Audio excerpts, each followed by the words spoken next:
Hello everyone and a very warm welcome to all of our listeners. Today, I am your host Arpita Rai and we have a special guest with us, Mr. Pravin Sawant. He is a distinguished professional at the forefront of the e-commerce realm. Renowned for his expertise in the complexity of online business, Mr. Sawant stands as a beacon in the field. Beyond his mastery in e-commerce, he wears multiple hats as a startup HR strategist, crisis handler, negotiator, and a skilled communicator. He is also a board member at 63 Moon Technology Limited, where his insights contribute to shaping the future of technology and business. And I'm sure we will learn a lot from you, sir. Starting with, we would like to know about yourself and your journey to becoming an HR strategist. Okay. My name is Pravin Sawant. I was raised in a small town near Mumbai by the name Thane. Did my schooling over there, and then there did my college in and around the colleges. My journey per se in HR was I'm an accidental HR. So when I passed my 10th, I was to go for a engineering stream. Before passing out the 10th standard, one of the big incidents happened in my life, that I lost my father when I was passing out from 9th standard and getting into 10th. So all of a sudden, from a protective environment that my father gave was not there. So, and my mother was always a homemaker. So there was a question of managing the house. So after passing the 10th standard, my hidden wish to join engineering could not happen because of the paucity of funds or the college fees, and that's why I had to make amends to my ambition and get into the graduation into commerce. And all along my 5 years into my graduation, I was working on a part-time basis. Sometimes in my first year, that is first year BCom, I joined a company which was a part-time as a part-time leave assistant. That means somebody used to go on leave and I used to join that person's place. So that was a factory setup. So I never used to attend the college, and I had good friends around who used to proxy me my attendance, and so I completed my graduation hardly going into the college. So I enjoyed my school the most, and after passing out from the college, there was a question as to what should I do next. So all along while working, I enrolled myself for LLB program, and LLB was always a part-time evening classes course. So I did that, and thereafter another question came as to what should I do further. And there happened that one of my colleague used to do Mumbai University course of MHRDM from NMIMS Mumbai. So I am proud to be telling you that I'm the product of NMIMS Mumbai. So I joined a course over there, Mumbai University MBA course in NMIMS, and that's how I got a formal HR degree per se. But before joining NMIMS, I was always into human resources because of the work that I did in the past. That's how. Your struggles are very inspiring, sir. Like, I am getting inspired, and this also tells us that friends are important. So now could you tell us how this field has evolved over the years, and what are the current trends which you can see? Okay. So as I told you, I used to work with factory setup. So you have entry points where you would swipe your card or do a biometric. That point of time it wasn't there. So erstwhile HR was known as Personnel and Administration Department. So there used to be a function called time office. So what time office used to do is there used to be a punching card. So each of the worker used to be given a punching card, and there used to be a punching machine which was attached to a clock. So each time you come in, you put your card inside the slot machine. The clock will punch the card, and it will be printed on your card. So in and out time, you and the presentee or attendance used to be marked from there. And now you see you have complete sea change into the attendance system. You have biometrics, you have pupil recognition, face reading attendance, and you have work from home attendance logging into your system. So that's a complete change that I have seen in last 30 years per se. The transition of personnel and administration has happened in early 2000 when the IT industry started mushrooming in India. So IT industry used to have their own setup. Mostly it was a body shopping organization. So what they used to do is they used to get work from US, used to either send a resource from here or used to do a work over here in India. And that's where possibly the role of human resources developed furthermore, and sooner the organization became workforce centric organizations, because they used to understand the talent per se is a very niche talent that they have to cater to, and if they have to have a long term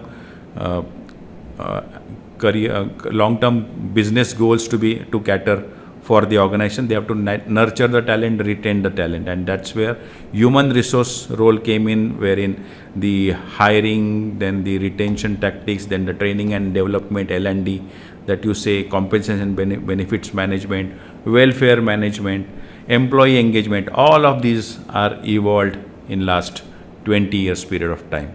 And I see the HR has helped many industries to transition, especially into service sector, but also into the manufacturing sector. So now we know that there have been so many changes, and the coming generation is for sure very grateful for them. So seeing your journey, who or what has inspired you the most in this journey? I think it's not one person who has inspired me. I'm a very good observant. So I see people around me. I take what is good in them. I delete what is bad from them. So there are many people who have touched into my life, since I told you that I lost my father at an early age. So at that age, you used to feel always that there will be some fatherly figure around you who would guide you and tell you what needs to be done, and likewise. But that wasn't the case. Slowly, when your colleagues, I used to work with a different set of people. So sometimes there used to be people who used to be twice the age of me, who used to be around, and they used to report to me. At the same point of time, I used to work along with them. So my inspiration per se has moved from one person to another. I took up what is good in them and then tried to imbibe that into me. So my role models have changed over a period of time, but some are still in touch, whom I am in touch with. One of the name is Vijaya Deshpande. She used to be my first boss when I joined an IT organization. And she really taught me the tricks of the trade working into IT workforce.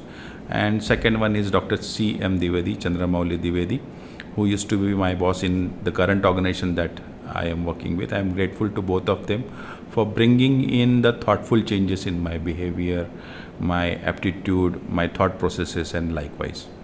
So this teaches us how we can learn several things from our environment. So you are also a crisis handler.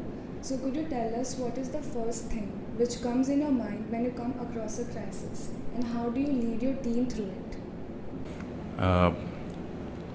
My current organization is going through a transition. Since 2013, we have been engulfed with a lot of legal cases, and it has taught me that whenever such kind of crisis hits you, what needs to be done is you have to assess the situation, remain calm in that situation, do not lose your control on your own actions, because in every crisis it brings a lot of temperamental changes in your thought process, in your gestures, in your mannerism.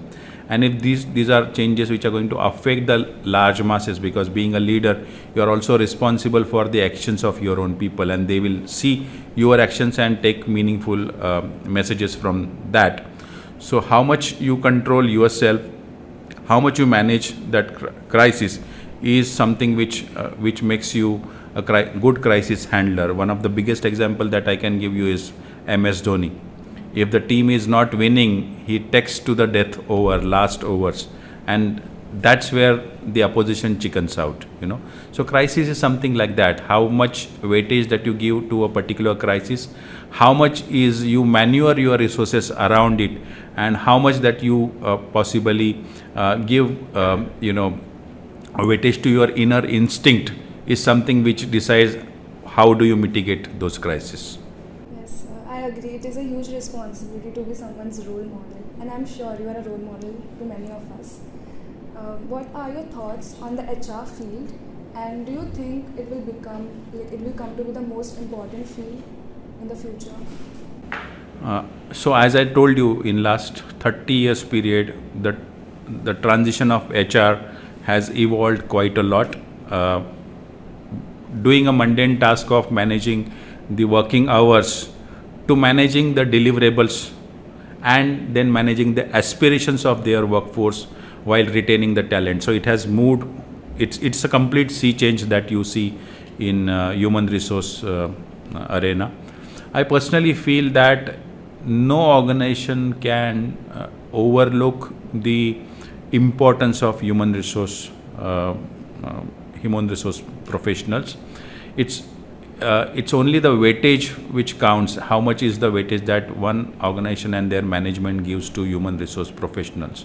But otherwise, human resource is something which is needed for the growth of the organization, for the continuity of their business and the sustenance of their business activity. So I don't think that human resource will function as a function will go out of the radar of the business per se.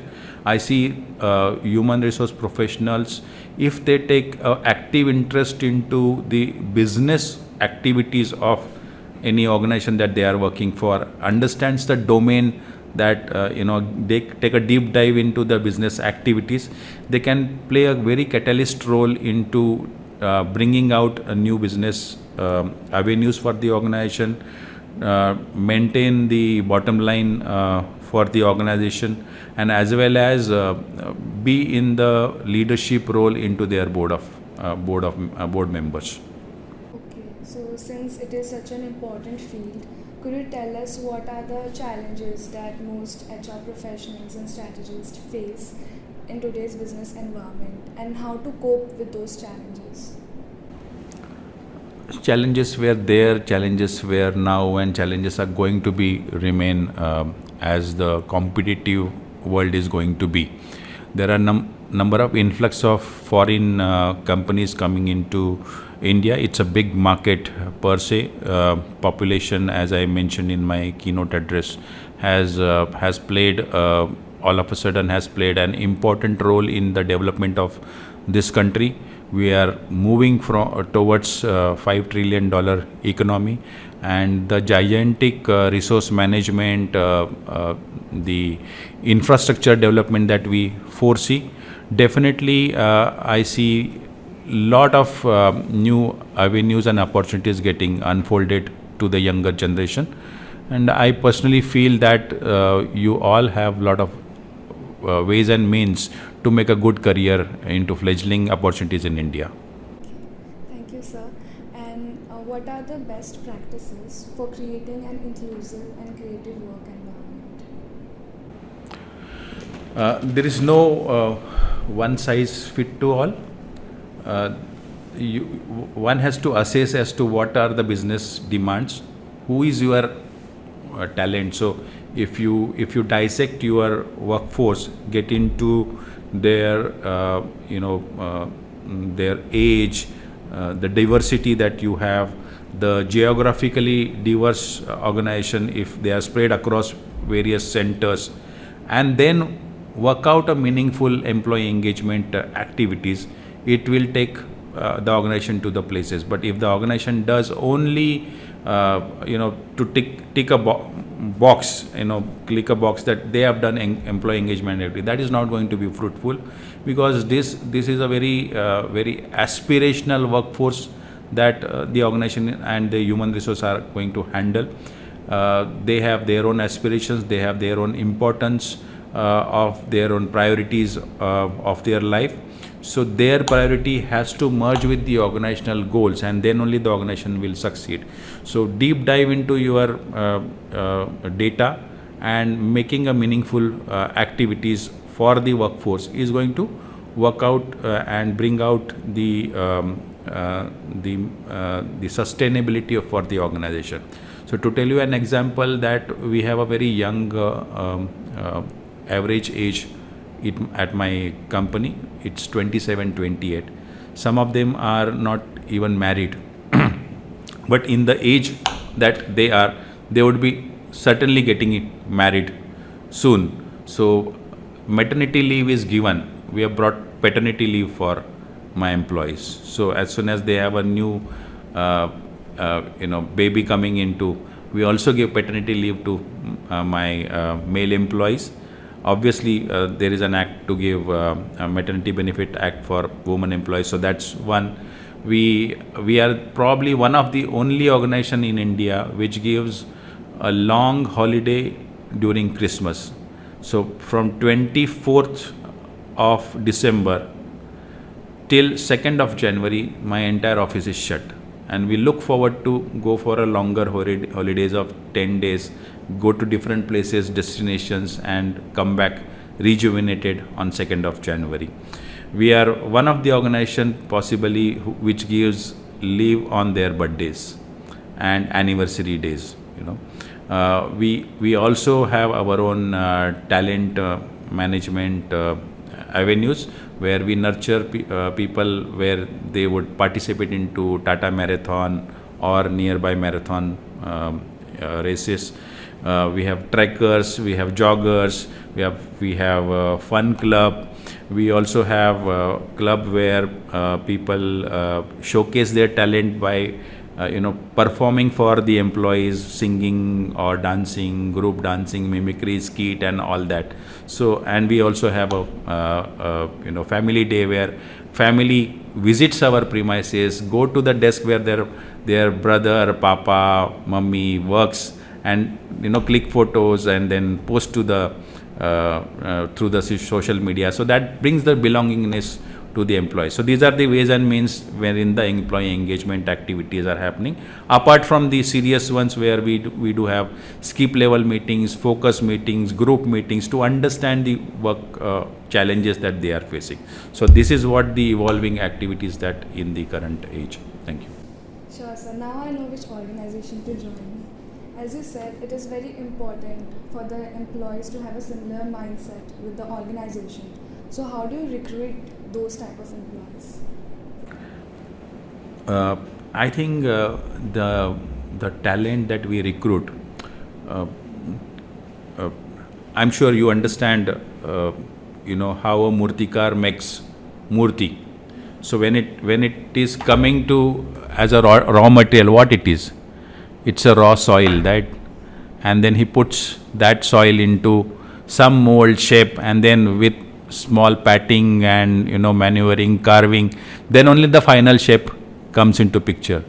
So none of the talent that we recruit comes with the assimilation with my organizational culture. They go through the cultural activities that we do. They go through the manner in which their seniors, juniors, peers behave in a particular manner, and they derive meaningful address from it, and they try to assimilate with the culture. We also keep an open forum to understand people aspirations.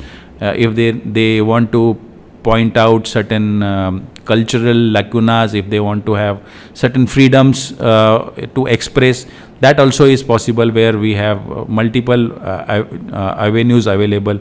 We have a confidential email ID wherein they can send an email anonymously. We have open door HR policy where my HR bay is open to anyone to walk into without any prior appointments. We have IVR system where people will call in and log in their issues. So that way we try to assimilate people and their aspirations into our culture, and then only the culture gets evolved further. So that's my submission. Yes, sir. And lastly, what advice would you give someone looking to get started in this industry? As I mentioned in the initial thoughts, when one of your colleague asked a question saying that when I am going to join some organization as a manager and working for an organization having 5-6 reportees below me, my counter to that was that do not expect that you will join and start working as a manager immediately, because to get to that point you need to understand what your subordinates are going to do, and if you don't understand what they are going to do, and if you don't work the way that they have done, then possibly you would not be able to deliver the way you are supposed to be delivering as a manager. So try stay low, work for the organization for at least for an year or so, do mundane tasks, understand the systems, policies, processes around, and then bring out your aspirations on the card, because you would then understand the work culture, understand the policies, processes, also understand the flow of the work, and then you would possibly become a better leader than you join as a fresher, as a management trainee. So do not bring in the thought that you would be a manager at first go. You would be manager because that's the goal that you all are aspiring for, and a manager would like to become maybe next level could be vice president and then to a CEO, but that's a long drawn process, and in that process you would come across with many personalities, people. So all of that a manager has to do is a people management, and if you understand their aspirations, understand the organizational needs, you would bind them together and bring out a better result as a manager for the organization. So do not keep high expectation from yourself when you join an organization. Keep there is an acronym called KISS, keep it steady and simple. So keep it that way, and then you would succeed further. Thank you. So I think the key is to remain humble throughout your career. So thank you so much, sir. We have come to an end, and I'm sure we have learned a lot from you, sir. It was a very insightful podcast, and I would also like to share our gratitude on behalf of NMIMSI podcast. We are honored to have you with us today, sir, and thank you so much for giving your valuable time to us. Thank you. Yeah, indeed, honor is mine. It's like homecoming for me. Having passed out from NMIMS Mumbai and coming to NMIMS Indore is another second home for me, and I look forward to have a more meaningful interaction with you all. Thank you.